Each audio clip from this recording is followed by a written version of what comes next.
Welcome to the Stetzer ChurchLeaders Podcast. Conversations with today's top ministry leaders to help you lead better every day.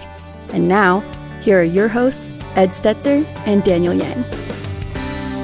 Welcome to the Stetzer ChurchLeaders Podcast, where we're helping Christian leaders navigate and lead through the cultural issues of our day. My name's Daniel Jahng, the director of the Church Multiplication Institute, and today we're talking with Kenny Jahng. Kenny's an entrepreneur, strategic advisor, and former pastor.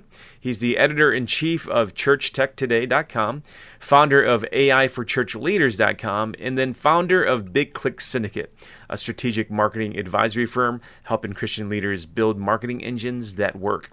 Joining Ed in this week's conversation is Steele Billings. Steele's a technologist who currently leads Glue's AI in the Church initiative, which includes a $25 million fund that invests in faith-driven organizations, leading research and development around the responsible use of AI in ministry. Before we talk to Kenny, we want to remind you that if you're enjoying our interviews, it would help us if you left us a review.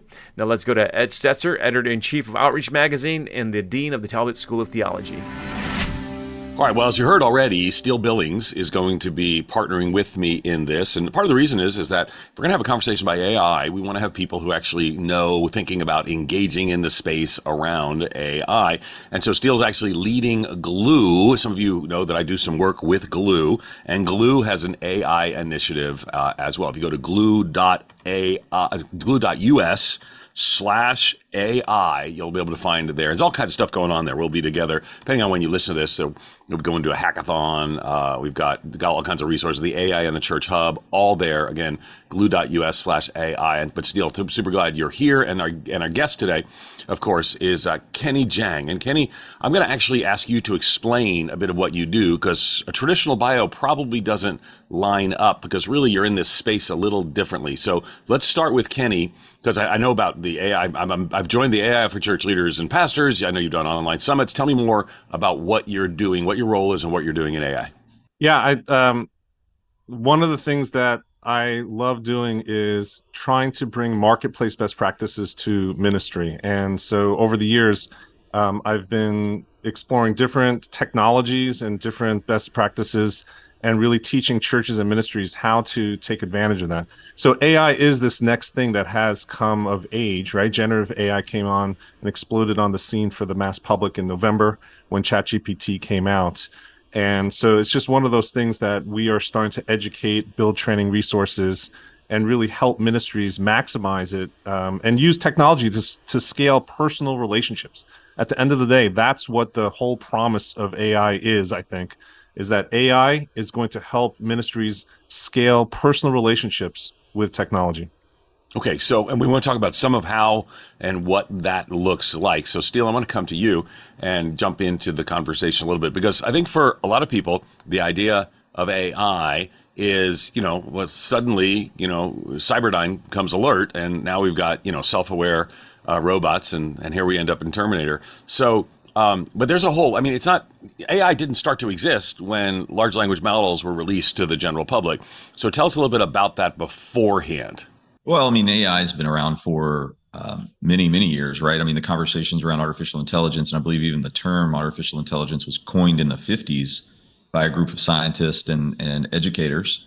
And so, fast forward to the early 2000s, and it's being used largely under the terms of things like machine learning and, ultimately processing very large data sets. And so, when we are, Glue, for example, has been using artificial intelligence, and we've been doing machine learning research and development for several years, and understanding how can we help it advance conversations that lead to deeper connections between humans and between God. That's just something that we've been doing. So now we're getting into the generative AI side, and it's really exploded with the launch of ChatGPT last November, and now it's hit mainstream. Yeah, now I want folks listening to stay with us, because really we're going to talk about some ways that are very practical to use AI. And in subsequent episodes, we're going to talk about kind of some challenges that come around with that. You already mentioned, Steele, large language models. And again, that's a phrase that some people may have heard, but a little less common is that discussion. What are large language models, and why do they matter? Well, large language models are really the brains of many of these AI tools that maybe you're using right now, like ChatGPT or Google Bard, they thrive off of a large language model, and a large language model is, it's a very complex system that looks at billions of parameters. At least the largest ones do. And when I say parameter, it's often a word or some sort of keyword. It's some sort of information that it's been given, like books or videos that it transcribes, or downloads of the internet in ChatGPT's sense. OpenAI, for example, is made up of 60% of it comes from a download of the internet as of September 2021. The other 40% is made up of it consuming millions and millions of books and text, comes from downloads of threads from things like Wikipedia. And so it builds this information. And the difference between the internet as we know it, right, a collection of information, and now artificial intelligence, is that artificial intelligence trains itself. It's constantly evolving, it's constantly improving, and it is taught to get smarter as it goes. Yeah, so Kenny, the basics of AI, there's a few different types of AI. Can you explain what those different types of AI and, why do they matter? Yeah, I think for a lot of the audience here, AI just is confusing and it's intimidating, right? It feels like you need like a white lab coat or a PhD to really understand what it is. As you said before, we've had AI baked into our lives for years and years and years, whether you've already been using GPS or Google autocomplete in searches, or Netflix queue, or an Amazon recommendation feed, right? Like that, all that stuff is AI behind the scenes. And what this latest version, which we're calling generative AI, is basically taking all that brainiac AI, machine learning, and then adding on top of that a layer called natural language processing. So if you wanted to basically think of it from a Cliff Notes point of view, it's all this crazy, high-tech stuff, machine learning, and then adding this layer of natural language processing. And what that does is completely unlocks access to this AI technology for the masses. Meaning now, instead of having to learn code or, again, be a nerd, you really could just use plain English language or any other language and talk to the machine as if you and I are in Starbucks and asking a question. And what it would do is it will translate that natural language that you give it, and then goes off and does its brainiac thing with machine learning and all the other types of AI, and then comes back, and here's the kicker, it translates it back into natural language processing. And that's what makes it accessible. And what's so interesting about this development, this innovation front that we're calling generative AI, is it's not industry specific. It's not just for accountants. It's not just for law. It is something that anybody that's using text or language, which is pretty much every industry, every niche, every genre out there, is now applicable in terms of trying to figure out how do we use this technology in our work, in our lives. And so this is why it has been all over the news, and we're seeing it more and more, that it's becoming pervasive everywhere we go. Yeah, and with a lot of the news comes a little bit of a escalation and alarm. We're going to talk about that. We do have there are ethical considerations and concerns, but there are also opportunities here. And I'll give just an example. So just yesterday, I was recording just in the time we were recording these episodes. I was recording an interview with Francis Chan. And so I know that there must be 2021. There must be a vast amount of knowledge about Francis Chan out there. I've got plenty of interviews or books that I've written that will be out there. So I typed in, I said, first I told it to basically pretend you're Ed Stetzer, which is an important thing because it helps to frame how AI is going to explain some of these things. And then I said, Ed Stetzer is going to interview Francis Chan for his new book, Until Unity. What questions should Ed Stetzer ask? So it's a very, very specific series of queries. And then it gave me, and I used 2 of them, but it gave me 10 questions that really, let me give you an example. Some of you know my last book was called, talks about Christians in the Age of Outrage. So question 4 is, in a world marked by division and polarization, well, wait a second, that certainly comes from Ed Stetzer idea. Well, I'm sure others at Francis Chan have as well. How can the church be a witness for unity and reconciliation? And what role does humility play in promoting unity among believers? Well, if you've read the book, that's a key part of it. So it's basically tying these together. And that's one of 10, I would say 8 of them were all good questions. So when we see something like that, we're like, okay, well, what does this mean for us as ministry opportunities? And we can see use is a possibility, but why is responsible use? Because I've also typed in, just see what it'll do, write me a sermon for Philippians chapter 2, 9 through 11. And I will tell you, it was a surprisingly good sermon for Philippians chapter 2, verses 9 through 11, but I wouldn't use or do that. So anyway, so why is responsible use so important? We'll start first with Kenny. Yeah, I think it's one of those things where we have to recognize where we are on this innovation front. And we are at the very, very, very, very tip. And we are all early adopters. This AI technology hallucinates, as we say. It doesn't actually give back factual information all the time. Sometimes it's off. Sometimes it's wrong. And it says it with confidence. There are all these things that don't work as if it's like an Apple experience, right? It's just still janky a lot of times. Just like you said, the sermon that you asked it to write came back, it's not really something that you would take to the pulpit immediately. No, right? Actually, I would say the sermon was good. I wouldn't ethically take it to the pulpit immediately. The sermon was good. It did, when I asked for some quotes, it did quote J.D. Greer as me, which was interesting. I texted J.D. and said, "I'm you now," and it was quite a frightening moment with him. But there are consistently things like quotes. I would never take a quote from AI as a quote that's accurate without additional information. But keep going. Yeah, so that's called a hallucination, right? Like it's basically, if you look at what the technology is, it is not a concept engine. It is really a large language model. And the way, if you want to nerd out just for a second there, the way it comes up with the responses is not that it goes off and researches it, figures out the concept, and tries to explain it back to you. What is actually happening with these large language models, with generative AI, is it goes off with your query. It checks this database of millions of data points of language that is scraped, like Steele said. It's like all of Wikipedia and Reddit threads and the internet and databases, right? It takes all of that and then just does predictive analysis word by word. So it takes one word and then tries to figure out what actually would be the next best word in the sentence that I should actually bring back. Takes the second word, goes back to the database, does its machine learning, comes back with a third word, then comes back to the database, and it goes back and forth.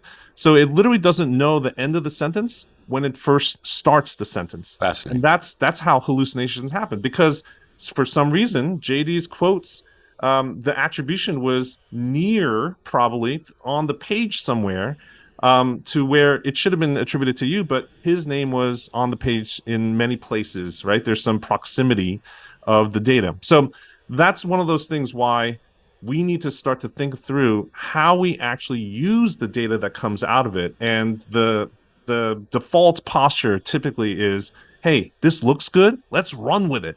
And that's where this ethics and the responsible use, I think, has to come into play. I advocate that every single ministry, every organization really needs to start to think of, we need to have an AI policy. Whether you embrace AI, whether you're skeptical of it, whether you're fearful of it, you need an AI policy, because here's the number one takeaway right now. No matter what you feel about AI as a leader, your teams, your organization, there are people using it right now. Whether you know or not, there are people on your teams, in your organization, using AI for their work right now. And if you don't have a policy, then how are you going to actually, even from the liability perspective, Ed, right? Like executive pastors, they're the ones who are probably going to freak out on this podcast right now. Think from a liability standpoint of what's going to happen if people on your staff or your volunteers put sensitive data about people in your congregation into the machine, and that the terms of service of many of these chatbots are able to legally take anything that you put into it, incorporate it into the database, and then who knows where that might surface years from now. And so those are the types of things where, just from a legal standpoint, defensive standpoint, you need an AI policy just to start to wrestle with how we use it responsibly within our organization. So Kenny, you mentioned hallucinations as one of the things that we should watch out for or be aware of with AI. Let's get practical a little bit for church leaders. What are some of these dangers, and what can they lead to? You talked about misquoting. But maybe this will help us get to that question of, if I'm a church leader right now and I just heard you talk about a privacy policy or a policy around AI. Yeah. Where do I start? What are the things I need to address in that policy? Yeah, so I think the first common one that I think everyone could, grab and get a handle on is attribution, right? So it's one of those things where just Ed was saying, hey, I wouldn't take that sermon, because many pastors will probably take AI generated sermons as is and pass it off as their own. And attribution is one of those things. Transparency is the concept that your team has to struggle with, that says, how transparent are we? Where does the attribution happen? Do you have to mention that you use AI in every single piece that you publish? I would say down the line, very soon, AI is going to be normalized in all of our work. Pastors currently use commentaries. They use Logos software. They use Google. Do you actually provide attribution that you used these specific commentaries or resources every time you preach? No, right? But we're not there yet right now as a culture. And so until we get to the point where it's normalized and everyone has a good understanding of what it actually is, attribution, transparency is just one of those things that I think is really important for leaders to really wrestle with. So if I'm hearing you right, you're saying be transparent about who's creating the content. Yeah, and I think it's the question of how, right? Because it's not just binary, oh, we're going to be transparent or we're not going to be transparent. It's how you talk about it, how you actually give attribution, when do you give attribution, where in the process is it okay to use it, where is it not? That's good. And you said earlier, not use the phrase passed it off as their own. I think that's really key. Now again, I'm actually I said I wouldn't have AI write a sermon for me. I do think there are places where people can use, and have been doing for a long time, that bivocational pastor who has 5 hours a week to do all the ministry that's there, and that pastor preaches so-and-so's sermon outlines, and tells people that, I'm a bivocational pastor. Listen, so we're working through Charles Stanley's sermon series on so-and-so. Great. There might be some uses like that where there's you indicate what's going on. I think the challenge is that we don't want people basically plagiarizing, in a sense, AI, the way they might plagiarize someone else's sermon. If you are a staff member of a church and your church is assuming and has brought you into this team to study God's word and to bring forward God's word, that needs to be your ethical approach. Now, I say here, though, that this can become an amazing research tool and research partner. And for example, I'm actually doing a sermon at Mariners, a message at Mariners Church, where I serve.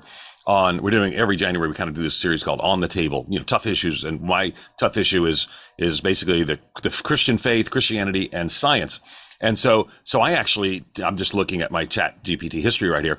And I said, what Bible verses help us to understand the relationship between faith and science? And then boom, boom, boom, boom, boom. So and they're the verses I would have used. So, but then I complained. I said, what translation did you use? And it says, I apologize for not specifying the translation. I used NIV. So, and I forgave it. I think it's good to teach AI to be forgiving. And so, but the point is you're using these things as researchers. And I think that's a distinction. I used it for research in Francis Chan questions. I used it for research in what are some lists of verses that are there. But we're just scratching the surface of the things that you can do as well. And one of the things that seems to be super important is that AI is not, and Steele, you talk a little bit about this. So talk about a little bit about AI should support, not replace relationships, because I'm just talking about sermon research, but there's a lot of other places and relationships could be pushed aside. Talk to us about that. Yeah, I mean, so Kenny highlighted a really big issue with AI, and that is the hallucinations. There's several other potential issues, and we've heard folks talking about the idea that how do I trust where the information comes from, and so that goes back to the corporate alignment issues around artificial intelligence and the fact that there are corporations building these large language models behind this technology. And you have to ask, what are some of their alignment desires that they might be implementing into the technology, even though they're not.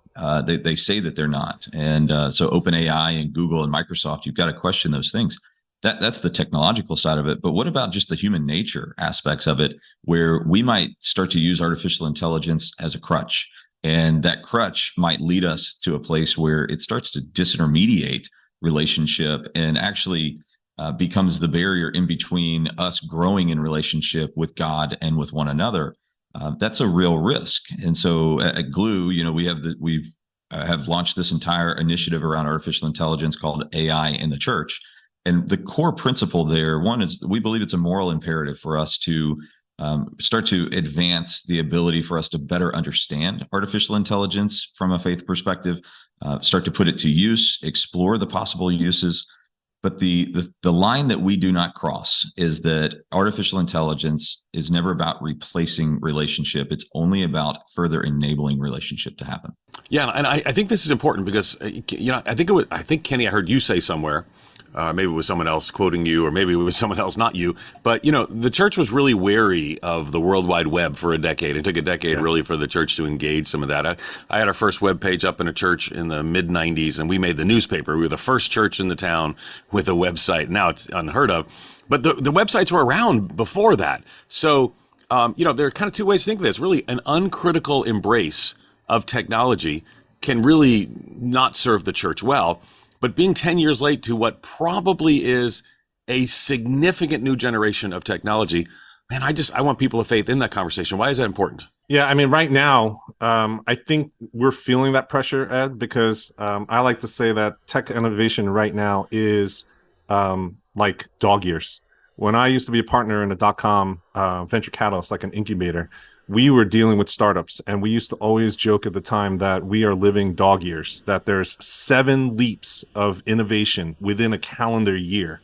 And it feels like if I'm away from the computer, even for an afternoon, I come back and there's some new news in AI that has come up and has leapfrogged what we had before. So I think that's the pressure. And we feel also on top of that, FOLO, FOLO is the new word of the day. It's fear of looming obsolescence, right? We fear that the machine is going to take our jobs, and it's going to take our livelihood, and it's going to take over all of us. Have you not seen The Matrix? Do you not know how this ends? Right? And so this is one of those things where it's not a job ender, it's a job evolver.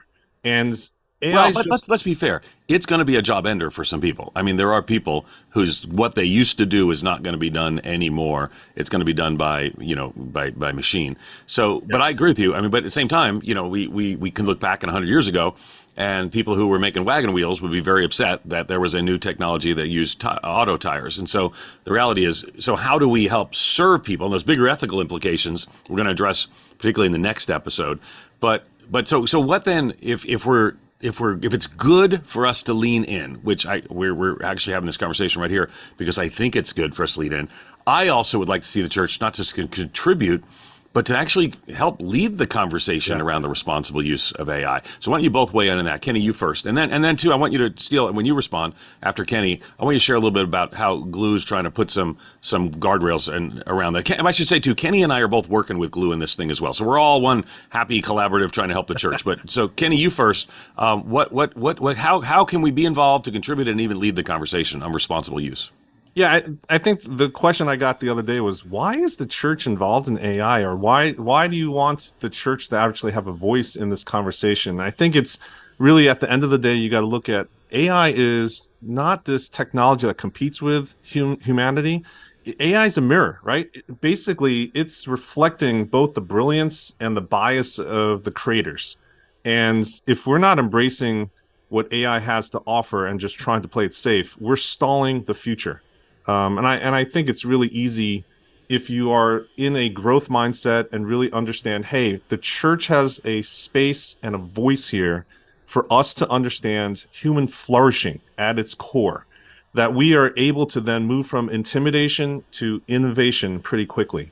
And I think, again, it's one of those things where the church has a worldview of what our purpose is and what the direction that we can help bring culture, society, and people that don't know Jesus Christ into a place that is a much better experience for them here as well as in eternity. I think this is just one of those things that we need to figure out. How do we use AI not to replace the human touch, but to amplify all of human potential? I think that's good. Human flourishing is a really important part, Kenny. That's a fascinating aspect that you brought up. So at Glue, one of the things that we are putting in place is this idea around these working groups that are spinning up as we speak. Both of you are involved in some aspect with those working groups, but they're working groups around artificial intelligence, around legal and privacy, around technology, around theology, and how do we pull those working groups together underneath an umbrella that is being referred to as the Trust Council. And that Trust Council is meant to solve some of these bigger questions around the ethical and moral applications of artificial intelligence. And, one of the outcomes of this Trust Council will be things like documentation, will be certifications, but it's a set of standards that these technologies can adhere to. And we hope that Trust Council doesn't just influence faith-driven technologists, but that it would influence technologists all around the world in all sectors of business and in life, from Silicon Valley to Singapore to China to Russia, that it would influence those things. And so we believe it's a moral imperative that the church has to be present in those conversations. And there's really two things that we're solving for. And it is, one, how can we advance education and capabilities for the church leader to be able to use artificial intelligence in all the ways that God has destined for it to be used, and help the church leaders just really level up in their understanding. And then part two of that is to bring faith to the center of the conversation around artificial intelligence, because it's a really unique opportunity that the church has in this moment to enter the chat, if you will, globally with these technologists and say, hey, you're asking questions about human existence. I mean, we haven't even talked about this fundamental idea of transhumanism, where scientists are trying to define intellect as the ever existent being, and humans are actually one day going to be extinct, but intelligence will continue on. And artificial intelligence has been a catalyst to that conversation. We get to enter the conversation and say, actually, we believe that the Bible has something to say about this, and that we were created in the image of God, and there's a source of intelligence, there is a source of wisdom, and it's a huge opportunity for the church to be in that conversation. Yeah, and of course, we did a survey, and the survey came out of Glue and lots of partners. Kenny was one of the partners, and it's what's called a snowball survey. For those of you, we don't have time to unpack all of how the methodology works. Basically, people share it with people who share it with people, and people take it and eventually get hundreds and then thousands of people, and it frames out some of the ideas. And some of the data that came back I thought was interesting, and we'll release the full report as well. But how frequently do you use AI in the work you do for your church? The largest answer in the 40s is never. Rarely goes there as well. So when you get never and rarely, that's the majority of people. There are people who do it. If you do daily and weekly together, there's about 20% who are doing it sometime, either daily or weekly. For me, I'm probably between those two things. So, but it is interesting how quickly now you're up to, you're one of 4, 1 of 5 people. If this is mainly geared towards pastors and staff, are engaging in AI regularly. That's an important and significant idea. Also, too, how much training would you need in order to effectively integrate AI? That's a big theme that comes up. Matter of fact, the largest answer there, more than a third, is quite a bit. I need a whole lot of training, in order to effectively, go, and that comes with different levels. So, and there's some level of concern, and I think rightful concern. When you look at to what extent are you concerned about the ethical or moral issues related to AI, we find that the highest answer, the plurality, it's under 30%, but around 30%, they're extremely concerned. About a quarter are quite concerned, and then somewhat concerned, and then slightly concerned, and there's a handful of people who are not at all concerned. So here's the deal. Everybody's concerned about this. And I really want to get to in this episode some of the practical things you can learn, but also want to say to you, Kenny and Steele, and I'm just, I'm along for the ride, helping, learning, but you guys are already way ahead in some of these conversations. How are we going to be able to, we already talked about the Trust Council, but the Trust Council doesn't mean, that we're going to be able to give everyone good direction. We want to help church and church leaders use AI ethically and well, and that's part of what we're committed to. But there's a whole lot of concerns out there. So how do you walk through those concerns and help people to see the positive use? Yeah, I think one of the things that we all have to do is start conversations. So it's not one of those things where the executive committee or the leader, the CEO of an organization goes off and figures out what the solution is and comes back and decrees it for the organization. You have to have conversations. Now, Carrie Newhoff and I, we wrote a piece recently that he published on his site talking about like what are the core ideas that you need to start to popularize and talk about within your teams. And one of them was the ethical considerations, all those expectations, right? And then it's like what you said before, like what's the impact on my job, on my role? Is there a future? How is it going to actually either diminish my value to the organization or increase it? And how do you strengthen specifically ministry workflows and the outcomes that we all want as objectives? And then there's even soft topics like how does it affect your mental health? Like that FOLO concept that we were talking about, the fear of looming obsolescence. That's a real thing, as you note, in that the majority hasn't actively used this on a daily basis yet. So they're just using preconceived notions that we all have learned about AI and sentient beings from science fiction, right? The Terminator. And that's what we know about AI.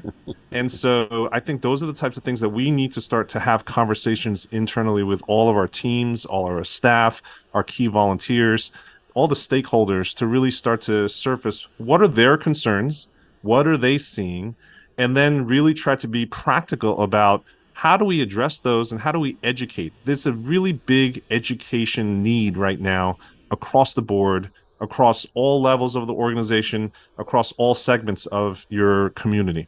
Okay, so some quick questions kind of predicated with one as well. A lot of the things that we keep talking about, ethical concerns, and the ethical concerns that I've largely framed around issues of plagiarism, things of that sort, hallucinations. I'd also say, too, that we have to address, though not in our conversation today, I mean, the ethical concerns of AI and military use, autonomous weapons and things of that sort. And we're going to talk a little bit more of that in subsequent episodes. We're going to focus more as we kind of come to the conclusion here. But there are huge ethical concerns all around. But the ethical concerns in church and ministry would be, do we participate in that if it has other ramifications? Well, if we're using Google, it's got all kinds of ramifications. So let's talk some about the ministry leaders using AI today. So Kenny, kind of a little bit of a rapid fire. Just take us through, how can ministry leaders use AI today? What are some ways today they could start using it? Yeah, I think there's categorically a couple of large buckets that you can think about. So one is, because it's a language model, communications is a category of work that many leaders can immediately see benefits from, whether it's helping you to write emails, social media, newsletters, all those types of content pieces that you're writing. The second bucket I would say is research, like you mentioned, brainstorming, summarizing content, going off and refining things for you, learning things. The best metaphor that I can say to teams that I'm coaching right now is, think of AI as a fresh, young seminary student intern, someone who hasn't worked on your staff. Maybe they just got there, they're new for the summer internship program or something like that. They're intelligent, but they're not fully trustworthy. And again, just like that sermon example, you wouldn't assign a seminary student intern to write your sermon and then, without reviewing it, go off and preach it on Sunday. You would always want yourself in the loop, and you would give feedback, right? And you would have a conversation and redirect the intern to say, no, you use this type of commentary. Theologically, our church follows this direction. Why don't you go back and try it with these other sources? You would refine it. You would say, hey, I didn't like what you did here. I liked what you did here. Go amplify and expand on this. Why don't you try to come up with new brainstorming topics based on research there? A seminary student intern relationship with this conversational chatbot is something that research is something that's going to be very fruitful for people. On a strategic basis, analysis and organizing information, data manipulation, planning projects, reorganizing content, pattern recognition. Those are the types of things that I think has so much potential that hasn't been tapped yet. And you're going to see a lot more tools and resources and workflows coming out that pastors, executive pastors, are going to want to learn. Recently, I was just working with a church leader where we said, why don't we look at the giving data of all your people, and then look at patterns and try to identify pretty quickly people that have been giving consistently and all of a sudden stopped giving, right? What happened there? So either one of your sermon really ticked them off, right? And they stopped giving, or something else happened. It's a life event. Maybe there's a death in the family, joblessness. There's something happening that might be a ministry opportunity. So can you then go find out who are the touch points for that person? Are they on a volunteer team? Maybe the volunteer team leader can reach out, or are they in a small group, right? So those are the types of things that you could use analysis and data recognition to figure out how do we translate into ministry outcomes to really up the game. And then the last one is just improvement, because it's trained on millions and millions of data points of language that's already been written out there on the internet in databases, etc. It could take best practices of communications and improve, whether it's logic of your content and arguments in your pieces, coming up with discussion questions based on it that actually trigger really thoughtful discussions, reframing things for different audiences, because it understands how to talk to different audiences, even though you might not be writing for, say, a youth audience on a typical basis. Well, it's trained on tons and tons of content that's aimed at that audience. It knows how to write better to that audience than you, how to reframe it for a skeptic or someone that has just had the believer's prayer and just started to go to church. There's all these things that you can help to improve content. So I think those are the big buckets: communications, research, strategic analysis, and then improving your content are four, I think, good ways to think about, practically speaking, how we could use that at church. So those are really good ways for church leaders to think through the application of it. Talk about a little bit of the why. Why are they using this? Is it about saving time? You know, is there something deeper than just saving time here? Like, what are some of the actual outcomes or results that you're seeing, maybe even in your own Facebook community, where there's a lot of activity that I see on a pretty regular basis? What are some of the outcomes or results that you've been hearing about? Yeah, I think there's many reasons, right? It's because it's not just one persona of a pastor or a church leader. There are definitely people that are looking for, how do I make what I do stronger, more impactful, more strategic? And how do I take advantage of what's been out there, right? It's almost like you have a mentor that's sitting over your shoulder, helping you with what you're doing in your work. And so that's one category. There's obviously the other side of the spectrum, people that are looking for shortcuts, that people are trying to figure out, how do I get away with doing less and just, still representing that I'm showing up to work every day. And then there's everyone in the middle, right? Mm-hmm. Where saving time, productivity is obviously something that everyone tends to be interested in. How do I get more stuff done faster, quicker, better? So there's the middle also. But I think our responsibility as leaders in all of our communities is really to shepherd our people to say, hey, we need to really embrace a growth-minded posture and really look at this and how do we amplify what we have, our superpowers, what our secret sauce is in what we bring to the ministry, what God has gifted us in doing. How do we amplify that and have scale that impact so that we can actually help more people in what we're called to do as a church? Yeah, for me, one of the reasons I quickly started engaging was just the ability to accomplish things that make my preaching better. And not just in preaching, but for example, if I got a sermon, I got a message, I've written it out. One of the hardest things is I want to find illustrations that help these things to stick. And back in the day, probably before you guys were around, there was this thing called the Encyclopedia of 7,700 Illustrations. It was by a guy named Paul Leaton. And you kind of look up by topic, and then eventually they moved these things online. I had a quick verse product that was a Bible illustration program. Because, good illustrations can really make a sermon amazing. Now I basically can say, here's my message. What illustrations might you suggest that I could use? And there are great historical illustrations, all of which you have to check for veracity. Yes. Don't be that person who gets up and shares a hallucination from AI as your sermon illustration. But again, the test that I do, and this is a test I've always done. Matter of fact, it's a test I tell my students to do. My students will say to me, how much help can I use from somewhere else? And what I explain to them is kind of the in my case, the wife test. I say, if I could ask my wife, hey, honey, could you gather some books and some resources for me to then digest and to decide where they fit and how they work? And she does that. I think that's fine. and she's sharing the load. I want AI to share in the load for pastors. I love bivocational pastors having the ability to access resources where not, I mean, can imagine big church pastors have a research assistant who spends all his or her time looking for great illustrations, but so do you. But just keep in mind with all the cautions and the caveats that we're using here today in discussing this as well. All right, we're getting near the close of our time, but what are some mistakes? I'll ask both of you, Kenny and then Steele. What are some mistakes people use using tools like ChatGPT, Bard, and others? Again, it's that inclination to see it as a shortcut. I think that's the number one thing. I think the other mistake. But let me ask you, because I'm sort of like advocating. I mean, it is making your research faster. Is that what you mean by a shortcut? Because I think that's probably, I'm positive towards that. No, I'm talking about, I think it's pushing it to the extreme where you're just dialing it in, right? Like saying, hey, I don't need to spend 20 hours on my sermon this week, right? If I typically spend 12, 15, 20 hours, now I can dial it in 3 hours. Yeah, right? amazing though, if you took the time, let ChatGPT help you do some of the research, and then took the time to hone it, to study God's word, to bathe in it, to pray. Okay, I got what you mean.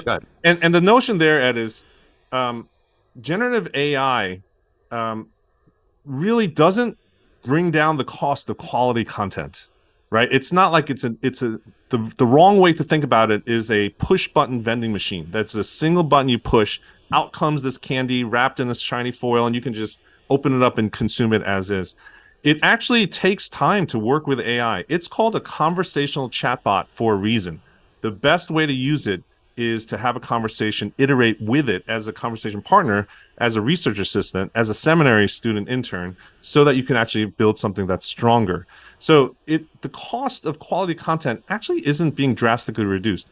What is being drastically reduced is the quality of the production of mediocre content, junk content. Good. Right? The cost of junk content is basically going down to zero, but the cost of quality content is effectively staying the same. And so that's just one of those things that most people don't understand immediately. I think after you get through a learning curve, you're going to start to understand that. It's almost as if I'm reliving the cycle of social media. When social media first came out, all these church leaders just thought, hey, social media is free. We don't have to do ads anymore. In fact, we don't need to hire a professional. We just need some youth kid that I can pay with pizza for free, and then that will solve all our social media stuff, and we'll get all the benefits, right? That has been a large mentality about digital.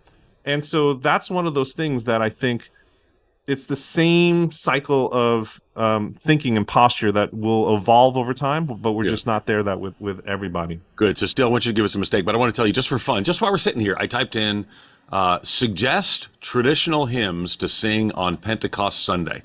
I got 10 hymns. So I mean, I think one of the things you have to remember is this, that ChatGPT is brilliant, but has the maybe receiving capacity of a 4-year-old. So if you can actually communicate in such a way that you're asking the question specifically, with hard to misunderstand, it goes really, really well. So I got, in case I want to sing traditional hymns on Pentecost Sunday, I've got 10 of them, and I'd say 8 of them are right on. I wouldn't have thought of them. It just generates ideas for me.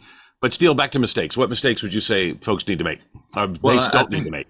I think even just your example just there is, it inspires your thinking, right? Yep, great way to put it. Even your questions about your Francis Chan interview, you're not taking those questions verbatim, right? Even though you said you used 2 of them, my guess is you didn't read them scriptively off of the page. These things should inspire a church leader or a pastor when you're in the middle of creating content or whatever it is you're trying to achieve. Maybe it's you're trying to drive strategy at the church, and so you're just asking questions of ChatGPT. Treat ChatGPT or other AI tools like that these are called generative AI tools, pastors and church leaders. And so use it to inspire you. I saw an example where somebody posted a photo of someone who just copied and pasted a response from ChatGPT, and they claimed it as their own. They did not, they didn't use that transparency that you talked about earlier. And they included in their copy and paste the canned message from ChatGPT. As an AI model, this is the extent of the research I can do for you. Yeah. They forgot to leave that part out. And so, those are some common mistakes, is that you use it verbatim as it gives you. Keep in mind, guys, in this idea of artificial intelligence, in the age that we are currently in, the moment that we are currently in around artificial intelligence, most people believe that this is the infancy stage of artificial intelligence. And so you'd be copying and pasting a baby's response to one of your questions. Don't do that, pastors. Really take it and use it as inspiration and maybe as a basis that leads to more exploration or more of your own personalization. Yeah. It's a good word. If you're watching via video, most of you listen on the podcast. We also have a video version on YouTube. You're watching by video, you see I'm sort of in my office, and I got books on my desk. There's Ruth Haley Barton's book, and this is a James Merritt book, and this is an Alice Matagora book, and they just happen to be here. And the way I like to think of it is that AI gives me the opportunity to have all these open at the same time, looking at options, but then I've got to process these things. If you're a pastor and a church leader, not everyone's a pastor and church leader who listens, but if you're a pastor and church leader, people in your church are assuming and you're on the team to be the person who wrestles with things. And wrestles requires more than AI, but AI can be the tool that helps bring, like even I have these books here, it brings them closer to me, gives me easier accessibility to what's in them to then be more effective in ministry. So again, fascinating conversation. I want to encourage you to go to glue.us/AI. We've got an upcoming hackathon, which sounds nefarious, but it's not. Kenny's a part of it. I'll be there, a part of it. And we're going to be talking about some issues. And Steele, of course, will be there. He's facilitating it. Also, too, we have all the AI in the Church Hub. I've already mentioned some of Kenny's resources, which will also be all linked from the AI in the Church Hub, which is at glue.us/AI. Dip your toes in the water. Do it with discernment, wisdom, but ultimately good stewardship so that the name and fame of Jesus will be more widely known. You've been hearing from Kenny Jahng. You can learn more about his work at AIforChurchLeaders.com. And thanks again for listening to the Stetzer Church Leaders Podcast. You can find more interviews as well as other great content from ministry leaders at ChurchLeaders.com/podcasts. And again, if you found our conversation today helpful, we'd love for you to take a few moments to leave us a review. That'll help other ministry leaders find us and benefit from our content. Thanks for listening. We'll see you in the next episode. You've been listening to the Stetzer Church Leaders Podcast. For more great interviews, as well as articles, videos, and free resources, visit our website at ChurchLeaders.com. Thanks for listening.